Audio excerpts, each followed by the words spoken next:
Bienvenidos a este nuevo programa de Opinión y Diálogo, conducido por quien les habla, Alfonso Pérez Serrano. El día de hoy vamos a entrevistar al periodista Fernando Villavicencio, quien corre en esta elección como primer candidato a la Asamblea Nacional por la Alianza Concertación Partido Socialista, listas 1551. Fernando Villavicencio es cofundador de varios portales de periodismo de investigación. Trabajo por el cual ha recibido varios premios, y entre ellos el premio al periodismo de investigación de la Sociedad Interamericana de Prensa y otros más. Fernando es coautor de los expedientes periodísticos que llevaron ante los tribunales de justicia a algunos de los mafiosos de la estructura criminal del Correato, tales como el caso Arroz Verde, que condenó a Rafael Correa a 8 años de prisión en condición de autor y cabeza principal de una red de corrupción que extorsionaba a los proveedores del Estado para que paguen sobornos y de esa forma financiar las actividades de esta banda delictiva que él comandaba. Fernando, bienvenido nuevamente a este medio de comunicación y a este programa Frontalmente. Gracias y un saludo, Alfonso. Para mí no es nuevo estar contigo, estar en un espacio que ha sido parte de una resistencia ya larga y de un proceso de defensa de lo poco que hemos tenido de democracia y libertad. De alguna manera somos amigos y colegas de camino. Gracias por esta oportunidad ahora en un nuevo momento de mi vida. Muchas gracias. Correcto. Fernando, una de las principales fortalezas que tiene un periodista de investigación es su distanciamiento con las instancias del poder. De esa forma es absolutamente imparcial, no tiene por qué, tener solidaridad o por razones de compañerismo, verse de alguna manera limitado en su trabajo de investigación. ¿Por qué dar este paso del periodismo, donde te ha ido tan bien, ahora a la Asamblea Nacional?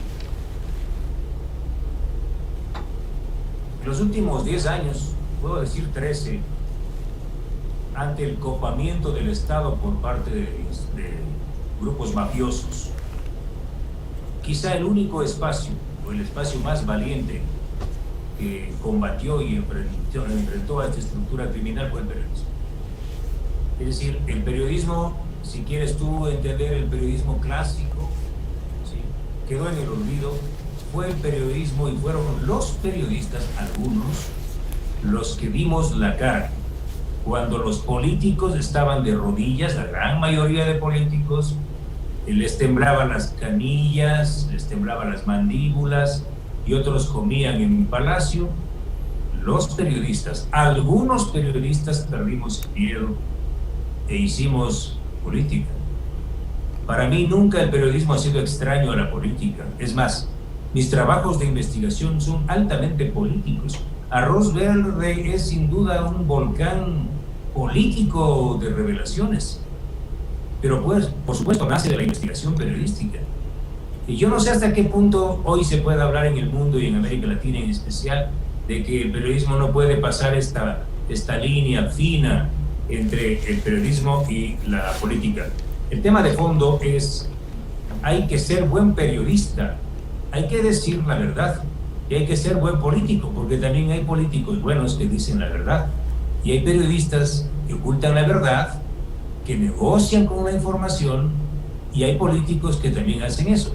Yo creo haber hecho del periodismo un sagrado cuchillo para revelar la verdad, y de alguna manera, gracias a este aporte, que no es mío, que es de un grupo valiente de periodistas, el Ecuador no está en Caracas, de alguna manera es así. Ya que topas del tema, Fernando, y como tú comprendes, me toca hacer las preguntas para que la gente que nos escucha salga de dudas. ¿De qué vives? Del periodismo. Vivo de eso. Pero se entiende que publicar un libro, vender un libro, es lo más apasionado y lo más ético de la vida. Claro, yo no recibo coimas de las compañías contratistas, no recibo sobornos, no he recibido. Y podía haberlo hecho, porque investigamos a Odebrecht, Sinohydro, SK, Hidalgo, Consermín, a las mayores constructoras. Yo vivo humildemente y tú sabes, vivo pagando arriendo, no tengo ninguna fortuna, ninguna mansión con piscina, ni tengo cuentas offshore, ni empresas de papel. Yo vivo de mi trabajo, honradamente. Y les increpo y les exijo a todos los politiqueros que me demuestren que yo tengo dinero mala vida.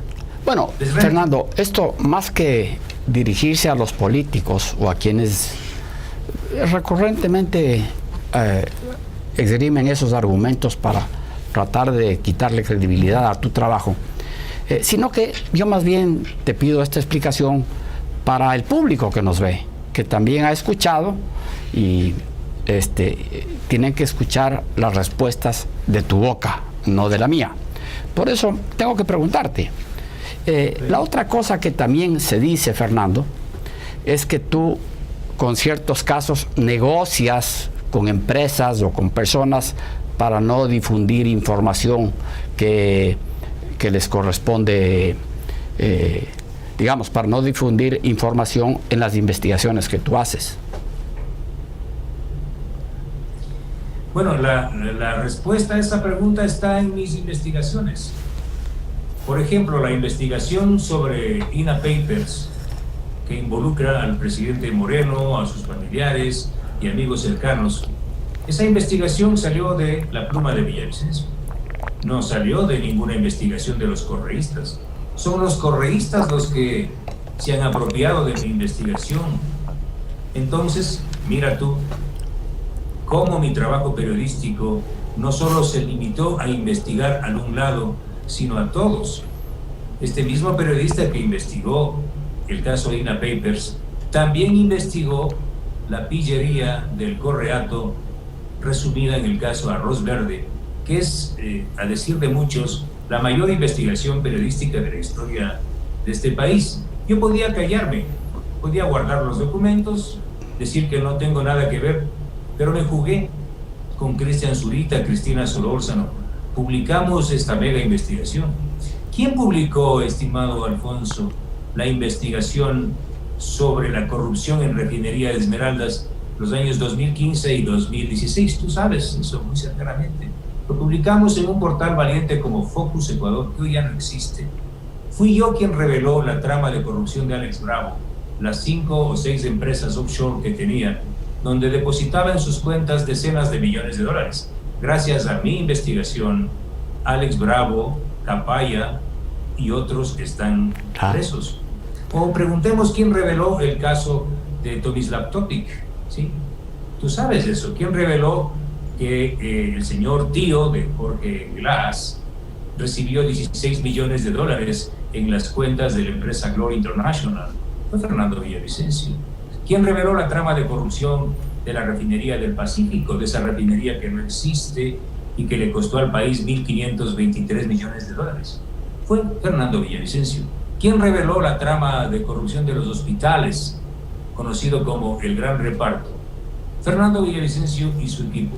Casi no hay, Alfonso, un solo caso en este país de corrupción, un solo caso grande que no haya pasado por las plumas de periodismo de investigación, de Focus, de Plan B, portales con los que he compartido y colegas como Juan Carlos Calderón, Cristian Zurita, Marlon Puertas, Cristina Solórzano, que han sido colegas, amigos de lucha, sí, gente valiente. Bien, eso era importante escucharlo de tu boca, Fernando. Recuerdo, por supuesto, la época de Focus. De alguna manera, en la parte operativa, tuve el gusto de colaborar con ese portal. Fernando, todo este trabajo que tú has hecho, este trabajo de investigación profundo, que han terminado siendo verdades, porque la justicia poco a poco, en los casos donde ha investigado, ha encontrado que es cierto. Y hay veces, como el caso de la refinería de Esmeraldas, por ejemplo, que por su propio peso las cosas han caído y se ha podido comprobar que las denuncias eran ciertas. No sé si las investigaciones en la justicia hayan prosperado, pero todas estas denuncias te han acarreado una serie de consecuencias que ha tenido que afrontar como represalias por parte del Estado. ¿Qué es lo que más te ha dolido? ¿Qué es lo que más ha pasado? ¿Qué es la parte que más te ha marcado de todos esos años de esa persecución criminal? Mira, Alfonso, tú has estado muy cercano a mi tragedia y también a mi valentía. Yo creo que lo más doloroso que me ha pasado y ha marcado mi vida y me enseñó a ver la política y el poder de otra forma, es como un político que tiene poder, como el gobierno anterior, a veces no quiero mencionar este nombre, el prófugo abusó del poder, porque está bien que un político enfrente a otro y se enfrente a otro, un poco esa es la línea, la política. Pero el momento en el que Rafael Correa, sí, invadió la privacidad de mi familia, agredió a mis hijos, a mi esposa, persiguió a toda mi familia, hasta mi abuelo que está muerto lo investigaron en el Servicio de Rentas Internas. Cuando el poder agrede a tu familia, Alfonso, cuando el poder violenta a tu patria chica, que son tus hijos, que son tu familia, que es tu patria, porque mi patria es mi familia como la tuya, como la de millones de ecuatorianos. El día que Correa, Mera, Glass, los capos de la banda, el día en que ellos se metieron con mi familia, empezó su tragedia. Parece que tenemos... Ahí estamos con la cámara de nuevo. Fernando, cuando la gente menciona los casos de corrupción del Correato o durante el periodo del Correato, solamente recuerda ciertos casos de los más simbólicos. Entonces, claro, viene a la memoria la refinería del Aromo, el caso Arroz Verde, pues no sé, uno que otro, porque han sido tantos también, han sido tantos que es... Para una persona que no está metida ahí, como tú, como Cristian Zurita, que están adentro, tienen en la cabeza todo, les resulta fácil comprender cuando van armando ese rompecabezas que constituyen estas mafias. Pero el ciudadano común no tiene la posibilidad de entrar a todo ese detalle y por lo tanto no es fácil de entender los casos. Sin embargo, Fernando, aquí sabemos que tenemos algunos presos. Ya hasta nos hemos olvidado de muchos que están presos. Nos acordamos de Glass, nos acordamos de Mera, nos acordamos de Capaya, y pues yo creo que la mayoría de gente no recuerda a muchos más. Pero no solamente que hay detenidos aquí, sino que es importante que los ecuatorianos y quienes nos escuchan sepan que también en los Estados Unidos hay una X cantidad de presos por actos de corrupción cometidos en el Ecuador, con dineros públicos del Ecuador. ¿Cuántos de estos hay, Fernando? ¿Cuántos están presos? Es una muy buena inquietud la tuya. Como resultado de las investigaciones periodísticas de nuestras publicaciones, aunque la justicia de Ecuador se mantuvo silente y dio las espaldas, la justicia americana principalmente le puso mucho ojo. Voy a decir esto que no he dicho muchas veces. Muchas autoridades o algunas autoridades, e incluso periodistas de los Estados Unidos, se interesaron muchísimo en las investigaciones nuestras. Incluso la Fiscalía de Manhattan, respecto a una de mis mayores investigaciones, que ha sido la entrega del petróleo ecuatoriano a China para pagar deuda externa. En el caso, por ejemplo, de mis investigaciones sobre la corrupción en la refinería de Esmeraldas, La justicia de los Estados Unidos llevó adelante una extensa investigación en la Florida principalmente. ¿Por qué? Porque varios de los delincuentes ecuatorianos de cuello blanco pensaron que llevando el dinero allá o trasladando sus fortunas y sus familias a vivir en el paraíso del capital en Miami, iban a estar a buen recaudo, y se equivocaron. Al menos yo conozco que están 13 altos funcionarios del gobierno de Correa y empresarios corruptos fueron procesados, están presos, y a ellos algo muy importante. A ellos les pasó lo que no les pasó aquí. En Estados Unidos, los bienes de estos delincuentes de cuello blanco fueron intervenidos, fueron incautados por la justicia de los Estados Unidos. Y es muy lamentable decirlo, Alfonso, como aquí la justicia de Ecuador no levantó procesos por peculado o lavado de activos en contra de estos malos ciudadanos, estos recursos no podemos recuperar. Yo he hecho un cálculo rápido y se estiman aproximadamente unos 140 millones de dólares en bienes y en cuentas bancarias que han sido intervenidos en los Estados Unidos. Hay otro gran caso en Houston, Texas, en contra de la mayor compañía fiscalizadora, aquella que fiscalizó Refinería de Esmeraldas y Refinería del Pacífico, se llama Worley Parsons. Claro, sí. A esta empresa le está enjuiciando Estados Unidos, tiene una demanda en Houston, y cuando el gobierno de Ecuador, la Petroecuador, pidió a la justicia americana ser parte del proceso, esto es muy importante. Claro. La justicia de Estados Unidos le dijo, no señores, el Estado de Ecuador no puede ser parte del proceso porque el Estado ecuatoriano es delincuente. El Estado ecuatoriano está acusado de delinquir. Claro. Ese es el nivel, por eso yo he dicho que lo que hizo el correísmo fue convertir al Estado en una estructura criminal, en una estructura delictiva. Mira, gracias a nuestras investigaciones, están cerca de 80 correístas de alto pelo, prófugos, es decir, todo un gabinete en estampida, en huida. Otros están presos y el líder de la estructura criminal está prófugo y ahora convertido en un cartón. O sea, para mí es doloroso, créame, yo me río y me da compasión de Rafael Correa haber quedado convertido en un cartón paseado por las calles de las ciudades en las camionetas, de ese ciudadano que tenía todo el poder, que movía un dedo y salía un juicio, que movía el otro dedo y aparecía un preso, que movía el otro dedo dictaba o decidía el destino de los juicios en la sabatina, pues. El día sábado él hablaba y el día lunes ya la justicia procedía tal como él ha comentado. Ese ciudadano que ordenaba a la Secretaría de Inteligencia agredir a los opositores, a los periodistas, tu mismo caso, tú fuiste agredido brutalmente por esta banda de pandilleros de los Popeyes, dirigida por el actual líder de la UNES, es decir, el partido que auspicia o la alianza que auspicia Andrés Arauz, me refiero a Santiago Díaz. Correa hacía eso, ordenaba, allá en la casa de Villavicencio. Santiago Díaz Asque.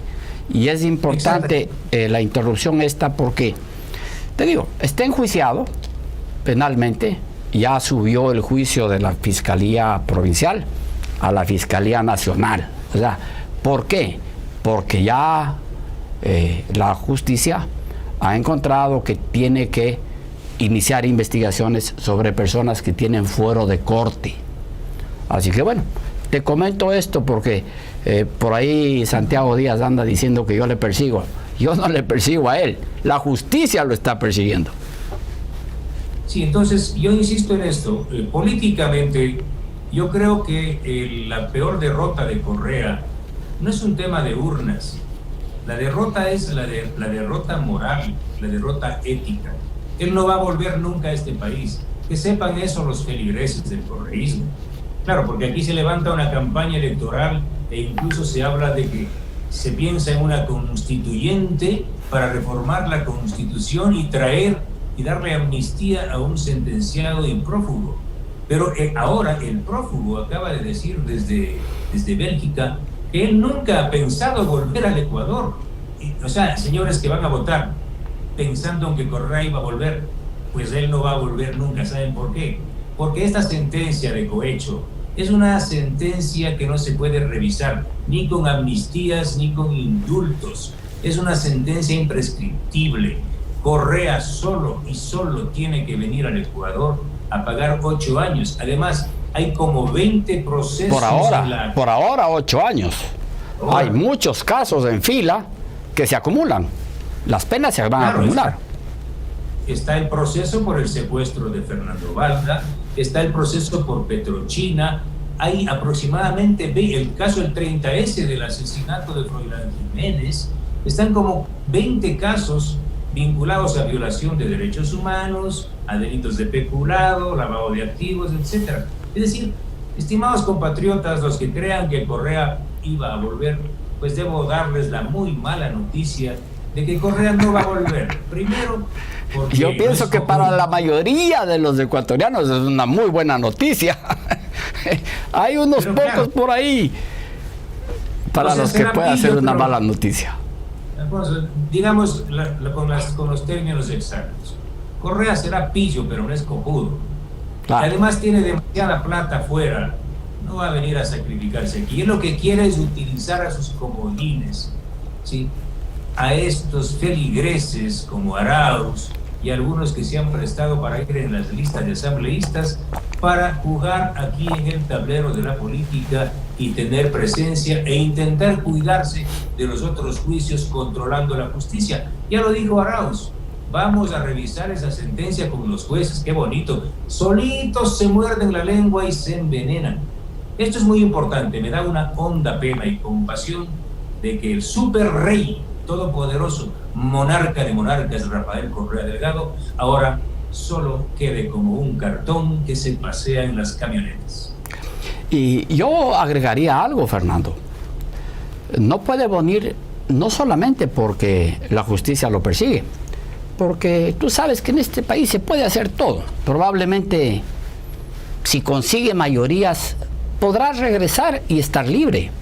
Pero este país, si llega a ganar el candidato del correato, no tiene forma de salir adelante. Y el hambre, la necesidad, la desesperación de la gente por la gravísima situación por la que atravesamos, le pedirá cuentas al candidato de Correa. Y no será solamente al candidato de Correa, si llegase a ganar, a quien le pedirán cuentas, sino que irán los ciudadanos atrás del dueño de la pelota, del titiritero. Será muy difícil. Mira, Alfonso, la reflexión que tú haces, que la ves un poco con pesimismo, el correísmo, esta estructura criminal va a perder. Porque mira, ¿qué se juega en estas elecciones? Yo estoy encabezando la lista nacional de asambleístas. Yo compito y puedo competir, si se llama el término competir, correr este proceso con diferencias políticas con otros candidatos. Pero aquí lo que debemos estar claros los ecuatorianos es que en estas elecciones nos enfrentamos diferentes organizaciones ideológicas con una estructura criminal. El correísmo no es un proyecto político. El correísmo es una estructura delictiva. El político que no lea esto, que no entienda esto y le haga el juego al correísmo, no es un político decente, no es un político honesto. Primero. Segundo. ¿Puedes especificar a quién te refieres, Fernando? Al que le llegue. En el peor de los escenarios. Pero tienes que haber visto algunos actores y te refieres a ellos. En el peor de los escenarios, Alfonso, que una parte del Ecuador pierda la memoria y gane Arauz. Fernando Villavicencio estará en primera línea de combate. Fernando Villavicencio estará en primera línea de combate en el Parlamento. Yo no soy de los que corro, yo no soy de los que dicen tendremos que salir del país. No, Alfonso, tú sabes y el país sabe. Villavicencio enfrentó cuando Correa tenía todos los poderes, cuando Correa era el rey, tenía el ejército, la policía, la secretaría de inteligencia, los medios de comunicación, tenía arroz verde. Cuando Correa tenía todo, yo estuve aquí enfrentando. No digamos con este muchachito que no puede articular bien una frase. Me refiero a Andrés Arauz. Yo me quedo y voy a liderar desde el Parlamento, en el peor de los escenarios, como dices tú, la mayor resistencia y la defensa de esta patria. Yo no me corro, yo no corro, no me convertiré en cartón. Fernando, ¿podrías de alguna manera cuantificar el monto del atraco en todos los negociados que han habido? Espérame un ratito. Tuve un pequeño problema, ¿no? A ver si estamos ahí bien. Sí, estamos bien. Bueno, yo puedo hacer referencias de cantidades que es un poco complicado. Pero mira, en el tema petrolero, en mi libro sobre el atraco petrolero, yo he cuantificado en unos 23.000 millones de dólares las pérdidas. 23.000 millones. Por corrupción directa, 23.000 millones. Tanto las pérdidas por corrupción directa, llámese sobornos, sobreprecios, cuanto por lucro cesante, que es algo que este país todavía no tiene un registro, una línea base de cuál es el monto de perjuicios por lucro cesante, de proyectos que no funcionan bien, y otros, solo en el sector petrolero. Estamos hablando, de acuerdo a las cifras que hemos revisado, que el Ecuador pierde aproximadamente 9.3 millones diarios, 9.300.000 dólares diarios por corrupción. Es decir, estamos hablando que en la década del correísmo el monto de corrupción directa bordearía los 36.000 millones de dólares. Hay cifras del Banco Interamericano de Desarrollo que dan cuenta o que suman, a más de esta corrupción directa, que son los sobreprecios y el robo en comisiones, sobornos y coimas, que se incrementa este rubro que yo te estoy hablando, que no está muy bien cuantificado, que es el lucro cesante. Por ejemplo, debía haberse ya construido y estar operando la refinería del Pacífico y dejar de importar 4.000 millones de dólares en combustibles, en derivados. No existe la refinería, pero nadie ha cuantificado cuál es la pérdida generada por esta obra fallida. Entonces, el Banco Interamericano habla de cifras sobre los 70.000 millones de dólares. Es decir, algo descomunal, algo jamás visto. Fernando, ¿tú podrías comprometerte con enviarme ese documento del Banco Interamericano? Por supuesto, está publicado en varios medios y el tema y la cifra de los 36.000 millones de dólares es una cifra que lo ha manejado la Comisión Anticorrupción, utilizando variables y más o menos calculando. No, digo, el del Banco Interamericano. Mira, por ejemplo, solo en el caso Odebrecht. Tú tienes que comprender que yo voy a hacer entrevistas a otros candidatos presidenciales, ¿verdad? Y pues tener esos documentos son necesarios. Solo quiero poner un ejemplo de los sobreprecios. Por ejemplo, en el caso Odebrecht, a su retorno y con los contratos anteriores, ha manejado alrededor de 4.000 millones de dólares en contratos. Y de las investigaciones realizadas por nosotros como equipo periodístico, comparando los términos de referencia y los contratos originales firmados con los contratos complementarios, llámense sobrecostos. A veces no les gusta el término sobrecostos o incremento de costos. Nosotros hablamos, por ejemplo, de una diferencia de 853 millones de dólares entre los contratos originales y los contratos complementarios, llámense sobrecostos de Odebrecht en todas las obras. Sin embargo, a Odebrecht se le está observando por 33.5 millones de dólares de pago de comisiones. No se cuenta aquí el lucro cesante de obras como Manduriaco, que no generan más del 16% de la capacidad instalada, o del poliducto Pascuales Cuenca, que se está cayendo, que no funciona bien, y otras obras. La misma refinería de Esmeraldas, pues se gastaron una fortuna, y la refinería no sirve, 2.000 millones fue lo que gastaron ahí, ¿no? Claro, el caso de Esmeraldas, el caso de la refinería Esmeraldas es un caso de locos. O sea, imagínate tú, yo he denunciado desde el año 2007, 2008, cuando inició Correa. Ellos firmaron un convenio con la compañía japonesa Sumitomo Chiyoda, quien iba a repotenciar la refinería de Esmeraldas. El convenio estaba calculado en 187 millones de dólares. Perdón, esa fue la compañía que construyó originalmente la refinería, ¿verdad? Exactamente. Que Entonces, duró muchos años. Tenía sentido. Si tú tienes un Mercedes-Benz, vas y llevas tu carro a la Mercedes para que le arregle. Y se entendía que la empresa que tenía que hacer la reparación de la refinería de Esmeraldas era Sumitomo Chiyoda, que es la que construyó la refinería. Pero no, le dieron el convenio y luego le tumbaron a Sumitomo y adjudicaron a la empresa que recomendó Hugo Chávez. Me refiero a la empresa SK de Corea. Y con SK empezó la maldición. Si los ecuatorianos tienen idea, de 187 millones, luego de 14 años, le acabó pasando una factura al Estado, luego de 10 años, de 2.223 millones de dólares.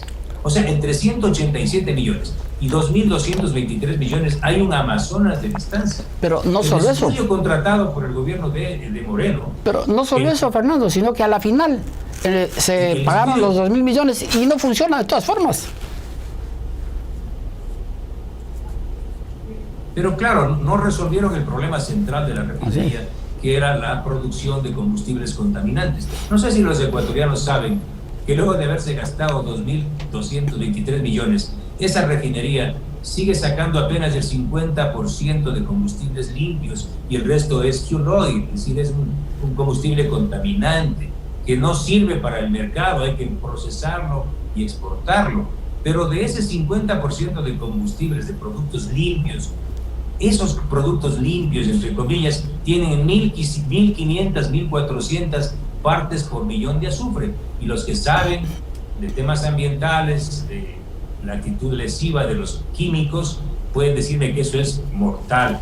O sea, combustibles con 1.400 partes por millón de azufre es realmente envenenar el ambiente. Por eso es lo que hacen ahora. Importan combustibles principalmente de los Estados Unidos, combustibles limpios, y mezclan con los combustibles dañados, contaminados de Ecuador, para obtener un combustible que más o menos se ajuste a la norma INE. Es decir, gastaron en el correísmo 2.200 millones de dólares para no resolver el problema central de la refinería, que era, primero, producir apenas el 50% de productos limpios, y del 50% de esos productos limpios son contaminados. O sea, de terror. Y como tú dices, esa refinería cada 15 días se para. Entonces, esos son los problemas que los políticos, mi querido Alfonso, los políticos de siempre no han resuelto. Tienes una asamblea silente que ningún asambleísta, por Dios, yo le reto a cualquier asambleísta en los últimos 14 años que haya investigado un solo caso grande de corrupción.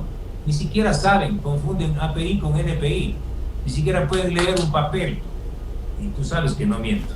No, bueno, es tu especialidad en el área petrolera, tu experiencia es un tema que dominas. Y ahora, pues, con tantos trabajos de investigación, has adquirido una destreza que manejas todo esto con mucha agilidad. Fernando, la campaña de la mafia se basa básicamente, entre otras cosas, aparte de ofrecer cosas que son imposibles, hacen una campaña negativa contra el gobierno de Moreno, usando como argumento estos actos de corrupción tan condenables que se evidenciaron cuando vino la pandemia. La compra de fundas con sobreprecio, las mascarillas, las pruebas, etcétera. Pero yo no sé si tú tienes el dato de cuánto pudo recaudar el gobierno cuando, a través de subirnos del IVA 2 puntos, a través de subir otros impuestos y solicitar colaboraciones a todos los empleados públicos, recibir ingentes cantidades de dinero del exterior para afrontar el terremoto de Manabí. ¿Y en dónde está esa plata? Creo que se deben haber recaudado 1.200, 1.500 millones de dólares. No tengo la cifra exacta, pero me parece que es por ahí. Si estoy equivocado, me corriges. Entonces, ¿con qué cara pueden hablar ahora de lo que se hayan llevado acá por el reparto de los hospitales, cuando ellos con la plata del terremoto no han hecho nada? Bueno, independientemente, O sea, igual tenemos que preocuparnos por $1. O sea, el robo en los hospitales públicos, el robo en las fundas de cadáveres, en las mascarillas, si bien no suman los ceros a la derecha que otros robos, eso no significa que debamos taparnos los ojos. No, para igual nada. Hay que combatir estos delitos y los otros delitos. Ahora, yo voy a publicar en las próximas horas un documento completo, y atento, Alfonso, un documento completo, son como 30 páginas, que son los informes de todos los recursos que obtuvo el gobierno de Correa y este equipo liderado por Jorge Glass y Carlos Bernal. Ellos son los que manejaron, ¿sí?, la reconstrucción de Manabí. Voy a darte un resumen para que un poco alertar de lo que se viene.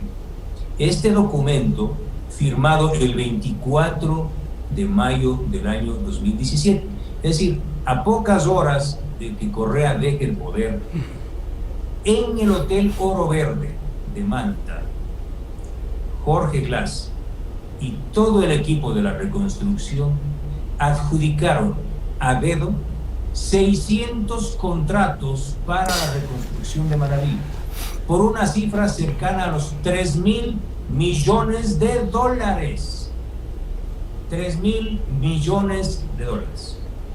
¿Dónde está esa plata? Ese es un tema, ¿sí?, que la justicia no ha investigado. Recién la fiscal Diana Salazar abrió una indagación previa para investigar. Según denuncias de empresarios manavitas que fueron parte y que observaban el Comité de Reconstrucción, el perjuicio generado por la reconstrucción de Manabí por el gobierno de Correa bordea los $3.000 millones. Es decir, se robaron la plata de la reconstrucción de Manabí. Yo puedo entrarme a robar cualquier cosa en cualquier casa, pero robarme la plata de una población afectada por un terremoto es un acto, es un crimen de lesa humanidad. Eso es no tener corazón. Y mira lo que hicieron luego. Este gobierno, se cayeron los hospitales en Manabí, el hospital de Bahía, el hospital de Manta, el hospital de Chone, el hospital de Pedernales. El gobierno actual invierte $124 millones para levantar esos hospitales afectados por el terremoto. ¿Y qué es lo que hacen algunos asambleístas? Se robaron la plata del hospital de Pedernales. Ningún hospital está parado, no funciona, y el de Pedernales no existe, Alfonso. O sea, lo que le han hecho a Manabí es infame, no tiene nombre. Le ofrecieron una refinería y no hay. Se robaron la plata de la reconstrucción del terremoto, se robaron la plata de los hospitales, la plata de las carreteras, lo del puerto de Manta, privatizaron el puerto de Manta. La base de Manta la sacaron para que no se pueda controlar el narcotráfico. Exactamente, o sea, si hay una provincia que fue convertida en un laboratorio de corrupción y de humillación, es la provincia de Manabí. O sea, a mi humilde criterio, los manavitas ya debieron haberse levantado y reventado de coraje. Pero ahora tienen ahí todavía algunos baluartes y algunos feligreses que quieren volver. O sea, yo creo que en Manabí hay que hacer un exorcismo. Sí, algo pasa, no entiendo esa provincia tan golpeada y tan castigada también por este tipo de atracos, que además, Fernando, sabes que desde el punto de vista humano es imperdonable, ¿no? Yo pude estar en Pedernales al día y medio después del terremoto. Viajé con una periodista italiana con quien hicimos una crónica, y la verdad es que era una cosa terrorífica. Hubo mucha gente que llevaba lonas, construía carpas, construía casas para que la gente tenga en dónde vivir, en dónde dormir. Y no solamente que el gobierno adoptó algunas medidas para sacar dinero de todos los ecuatorianos. O sea, no tenían dinero guardado, se gastó lo que él llamaba los fonditos, y por otro lado, nos sacaron a todos los ecuatorianos dinero de nuestros bolsillos para solucionar el problema de Manabí, y todos solidariamente aportamos sin quejarnos por la subida del IVA, ni mucho menos, conscientes de que hay que ayudar a las víctimas de esta desgracia en Esmeraldas y Manabí. Y eso se robaron también. Es decir, ya hasta dónde llegó el nivel de corrupción es realmente impresionante. Fernando, el candidato del correísmo durante el debate manifestó que durante el correato se hicieron 50 hospitales. ¿Tú tienes alguna cifra sobre eso?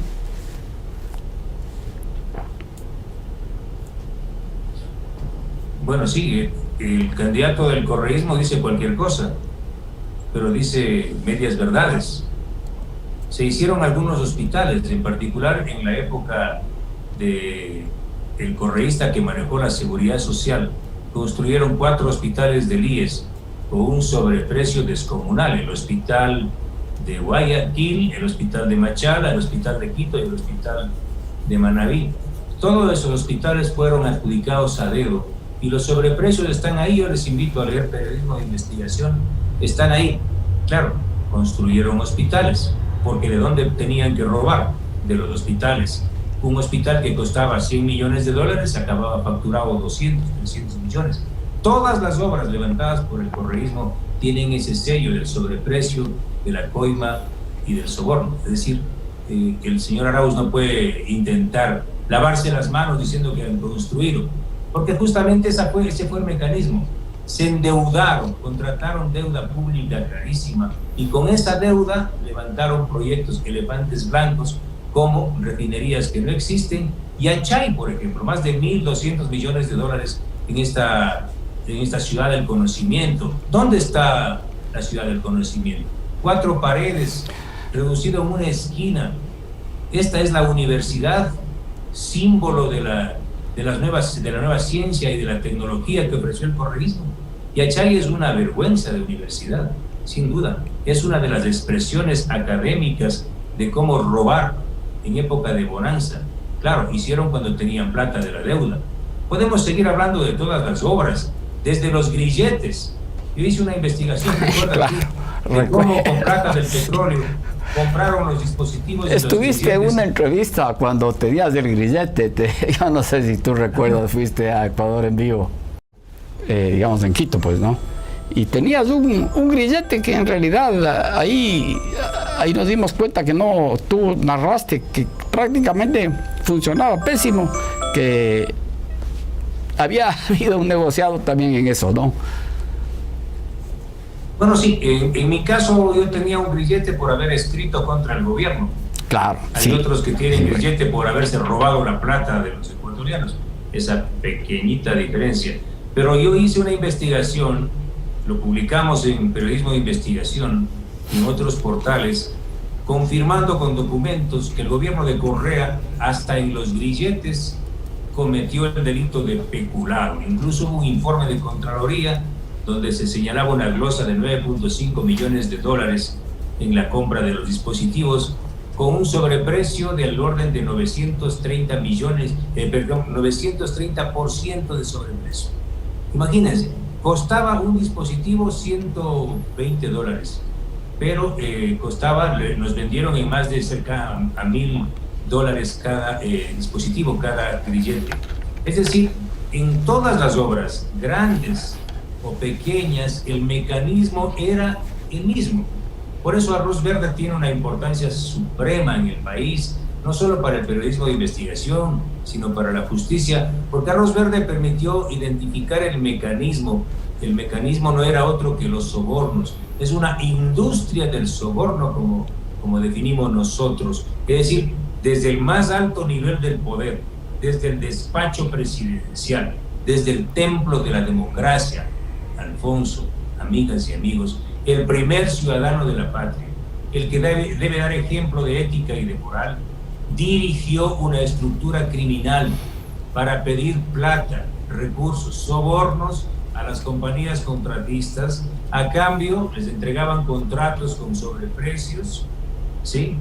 Y ese dinero sucio, llámense sobornos, fue dirigido a una parte a financiar todas las campañas electorales del correísmo. Es decir, que presidentes, vicepresidentes, alcaldes, prefectos, concejales, asambleístas del correísmo fueron elegidos con plata sucia, con plata robada a la sociedad ecuatoriana.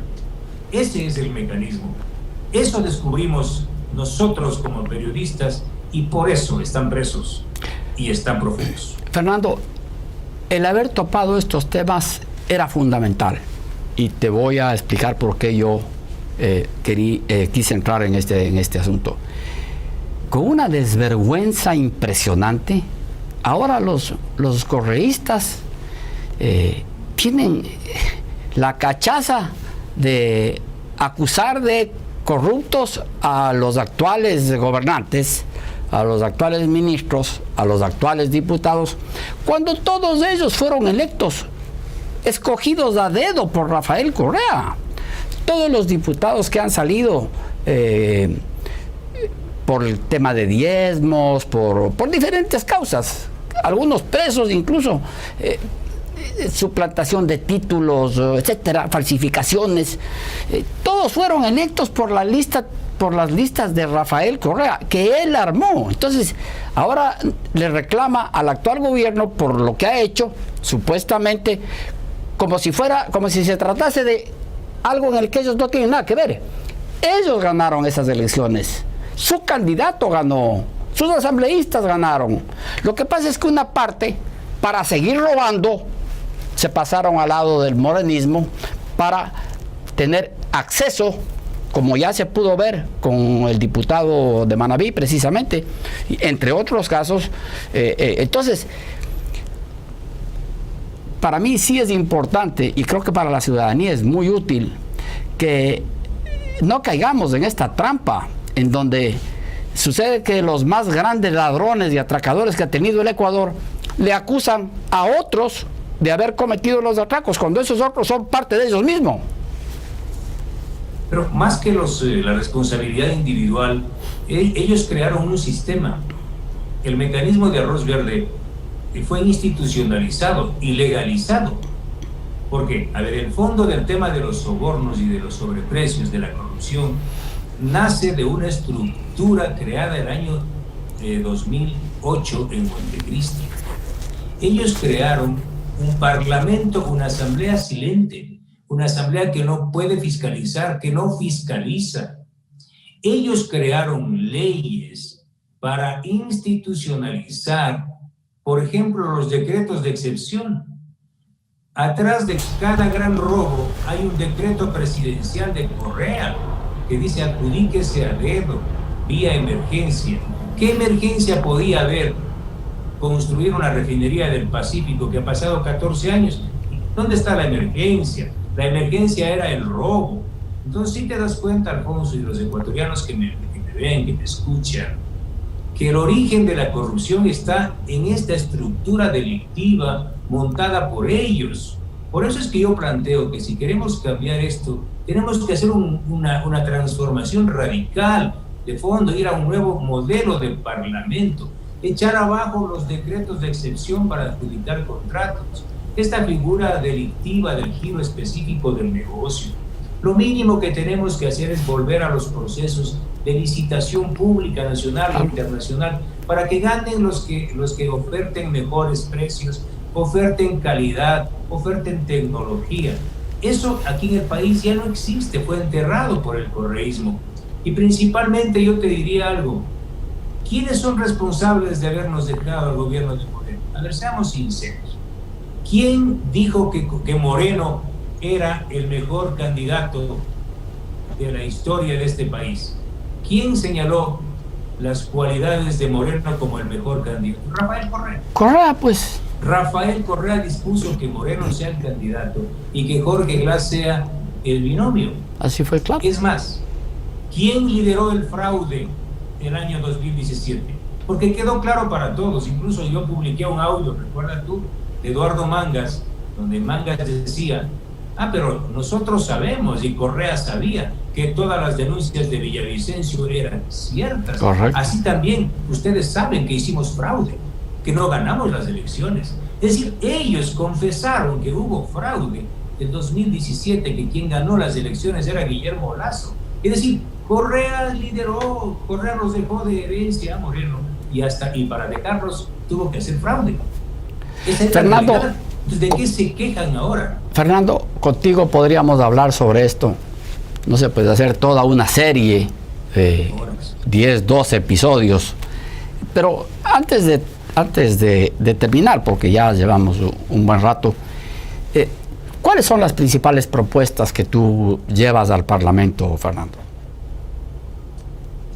La propuesta grande, el paraguas emblemática, como suelen decir, es una transformación radical. Mi proyecto es avanzar a una reforma constitucional para levantar un parlamento bicameral con un Senado pequeño, no más de 30 senadores de altísimo nivel ético y académico, que fiscalice, que nombre autoridades de control y apruebe las leyes que discute y trabaja la Cámara Baja. Reitero, este Senado no debe tener más de 30 y la Cámara Baja no más de 40, más o menos congresistas que van a trabajar en territorio, un elemento transversal. Las economías y las sociedades modernas tienen democracias así. Los senadores, los diputados no deben ganar sueldo, deben ganar dietas, es decir, si trabajan, cobran, y si no, pues váyanse a la casa.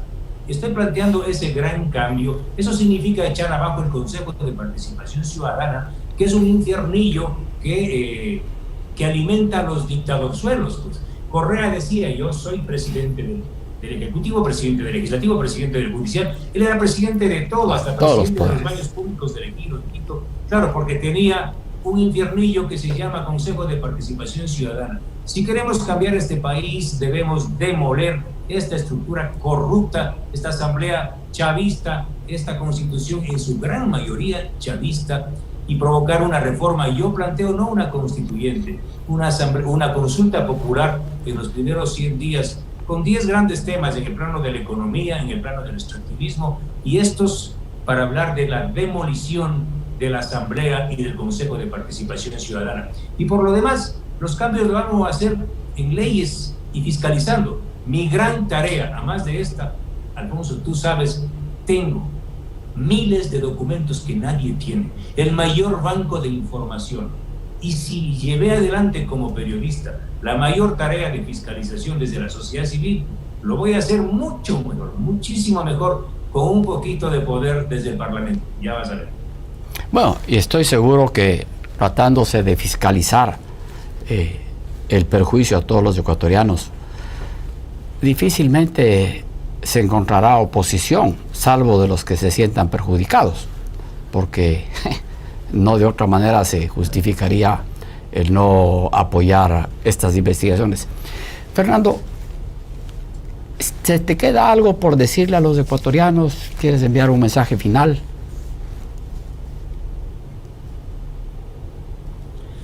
Voy a repetir lo que repito en mi tierra. Yo soy chimboracense. Lo que les decía a los indígenas de Huamote. Mire, esto que voy a decir es interesante. El pueblo indígena de Huamote y de Alausí, ellos tienen un candidato presidencial que es Yacu Pérez. Pero han dicho que en el único que confían para fiscalizar y recuperar lo robado es en Fernando Villavicencio. Yo les agradezco de corazón. Yo no les pido a nadie, ni siquiera a ti, Alfonso, te puedo pedir que votes por mí, porque sería inmoral pedir que alguien vote por un amigo o por alguien. Yo lo único que puedo decirles, y te digo a ti, Alfonso, es que los ciudadanos, antes de ir a votar, se consideren seres libres, se independicen, pierdan el miedo y voten por el ciudadano o ciudadana que crean que les va a hacer algo. Si Fernando Villavicencio hizo algo y ustedes creen que yo puedo hacer algo, gracias. De lo contrario, voten en libertad, pero algo serio. Por Dios, no voten por delincuentes. Bien, Fernando, te agradezco mucho por que nos hayas acompañado en plena campaña todo este tiempo. Sabemos que el tiempo es lo que más falta en una campaña electoral. Así que, bueno, eso ha sido, estimados amigos, este espacio con Fernando Villavicencio. Con ustedes nos vemos en un próximo programa.